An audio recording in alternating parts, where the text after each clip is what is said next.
ଏଇଆ ମୋ ଛୋଟ ସଂସାର ନ ଲାଗୁ ଏଠି କେବେ କାହା ନଜର। ପ୍ରଭୁ ଶ୍ରୀ ଜଗନ୍ନାଥଙ୍କ ଆଶୀର୍ବାଦ ଆପଣମାନଙ୍କ ଉପରେ ରହୁ। ଆପଣମାନେ ଭଲରେ ରହିଲେ ଆପଣମାନଙ୍କ ଆଶୀର୍ବାଦ ମୋ ଉପରେ ରହିବ। ଆଜ୍ଞା ୟୁଟ୍ୟୁବ ଗୋଟେ ଏମିତି ପ୍ଲାଟଫର୍ମ ଆଜିକା ଦିନରେ ଅନେକ ଲୋକ କୋଟି କୋଟି ଟଙ୍କା ଇନକମ୍ କରୁଛନ୍ତି। ଏତେ ପଇସା ଇନକମ୍ ହେଉଛି କେମିତି ଖର୍ଚ୍ଚ କରିବେ ବି ଲୋକ ଜାଣିପାରୁନାହାନ୍ତି। ନିଦ ହେଉନି ତ ଆଉ। ବହୁତ ୟୁଟ୍ୟୁବର ଅଛନ୍ତି ଯେମିତି ପରିଶ୍ରମ କରୁଛନ୍ତି ସେମିତି ପଇସା ଇନକମ୍ କରୁଛନ୍ତି।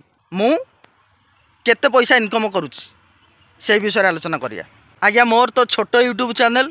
ଆମେ ମିଶିକି 37-38 ହଜାର ଫ୍ୟାମିଲି ହେଇକି ଅଛେ। ତଥାପି ଏଇ ଛୋଟ ଚ୍ୟାନେଲ୍ରେ ବି ମୋର ମନ୍ଥଲି ହାରାହାରି ଗୋଟିଏ ଟଙ୍କା ବି ଇନକମ୍ ହେଉନି ଆଜ୍ଞା।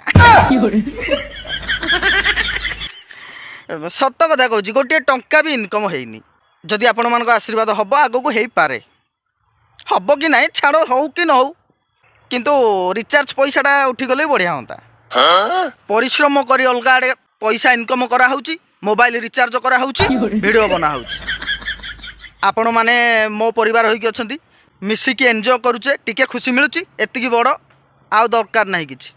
ମାରଗୁଲି ସେ ପଇସା ମିଳୁ କି ନ ମିଳୁ, ଆମର ଟିକେ ଟିକେ ଏଣ୍ଟରଟେନମେଣ୍ଟ ହେଉଛି ତ, ଏତିକି ବଡ଼। ଆଉ କିଛି ଦରକାର ନାହିଁ। ହଉ ରହିଲି। ଦେହର ଯତ୍ନ ନିଅନ୍ତୁ, ଭଲରେ ରୁହନ୍ତୁ। ପୁଣି ଥରେ ଦେଖା ହେବ କିଛି ଗୋଟେ ନେକ୍ସଟ ଅଧ୍ୟାୟରେ।